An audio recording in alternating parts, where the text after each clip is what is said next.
अन्नू की नजर अपने मोबाइल की स्क्रीन पर टिकी थी। तभी अचानक अपने मोबाइल की स्क्रीन पर एक साया दिखाई दिया उसे। उसके सर के ऊपर से उसकी मोबाइल की स्क्रीन पर ही झांक रहा था। उनको देखते ही अन्नू चीखी। अन्नू के चीखते ही आर्यन दांत निकालकर जोर से हंस पड़ा। वो साया और कोई नहीं बल्कि आर्यन की परछाई थी, जो अन्नू को मोबाइल में खोया देख उसको डराने की कोशिश कर रहा था।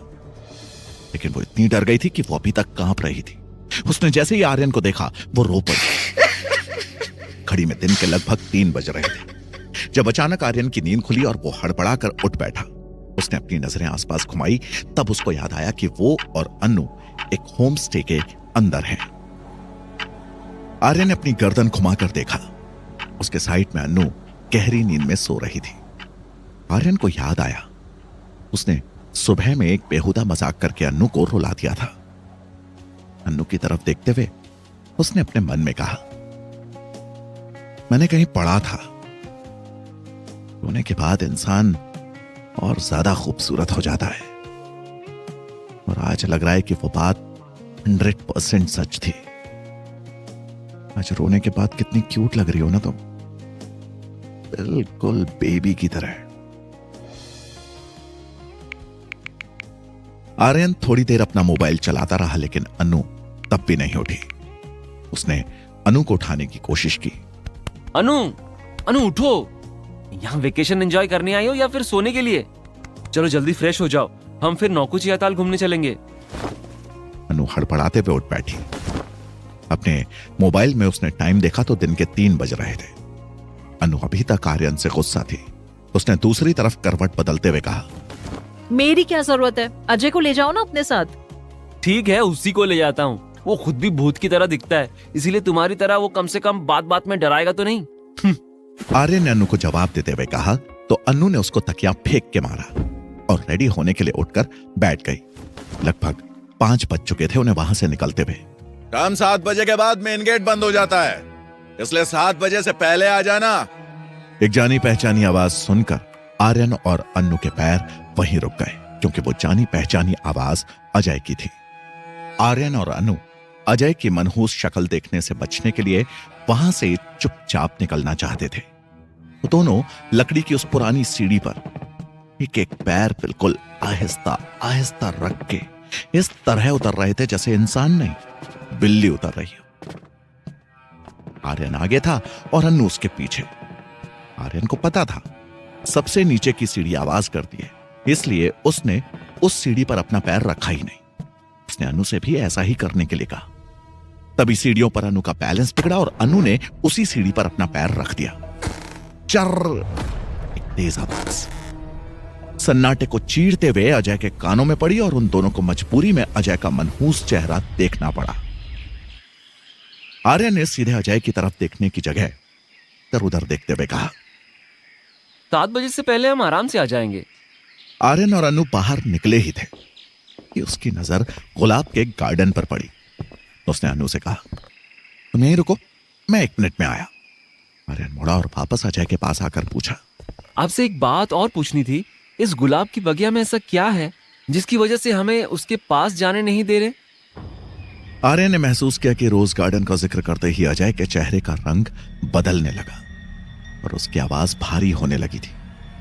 आर्यन को ऐसा लग रहा था कि जैसे अजय एक दूसरा शख्स बनने की कोशिश कर रहा हो, लेकिन अजय उसको अपने पर हावी नहीं होने दे रहा हो।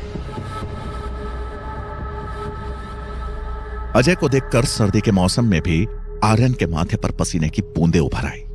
आर्यन डरकर वहां से जाने वाला था कि तभी अजय ने मिस्टीरियस आवाज में कहा, गुलाब की बगिया नहीं है, कब्र है कब्र, और एक एक फूल खून में रंगा हुआ है उसके।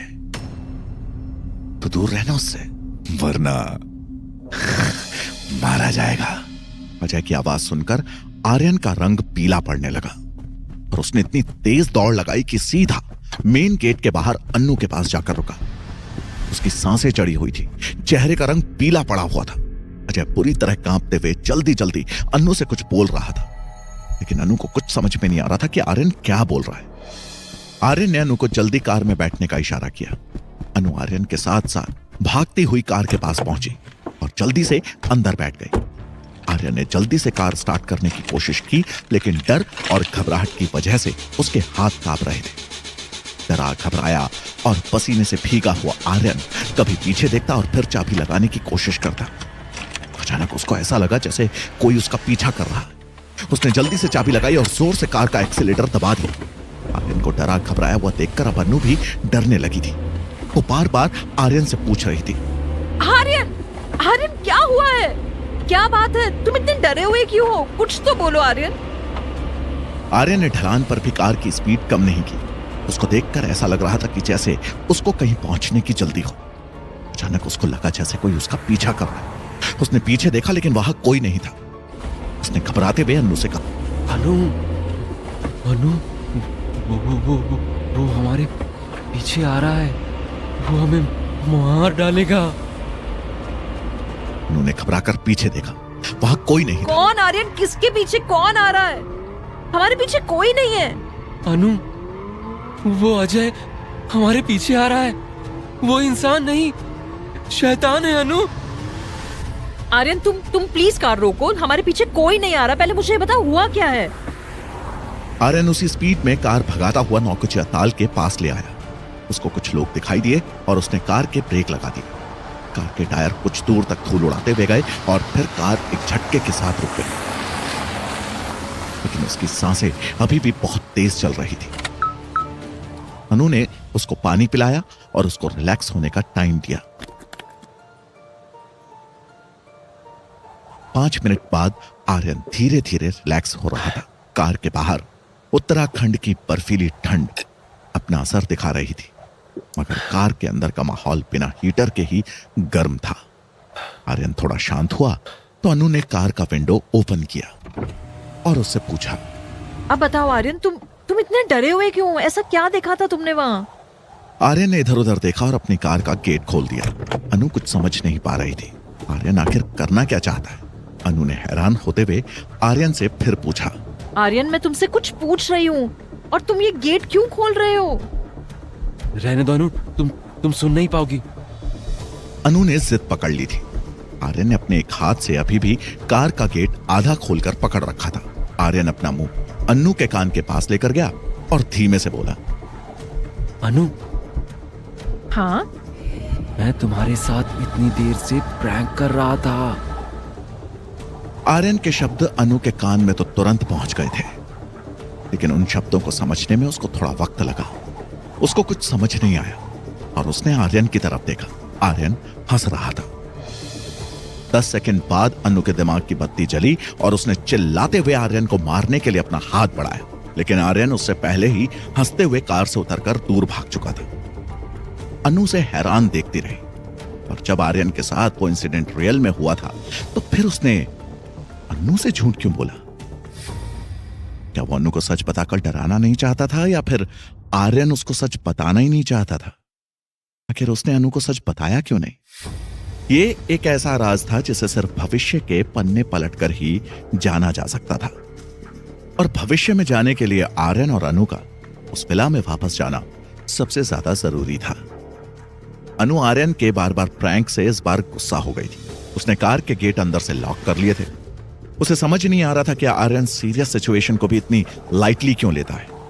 बहुत देर तक कार के बाहर ही ठंड में ठिठुरते हुए आर्यन अनु से माफी मांगता रहा और उससे बाहर आने की रिक्वेस्ट करता रहा, लेकिन अनु इस बार उसे माफ करने के बिल्कुल भी मूड में नहीं थी। अनु सोच रही थी, इसको आज रात भर मैं बाहर खड़ा रखूंगी।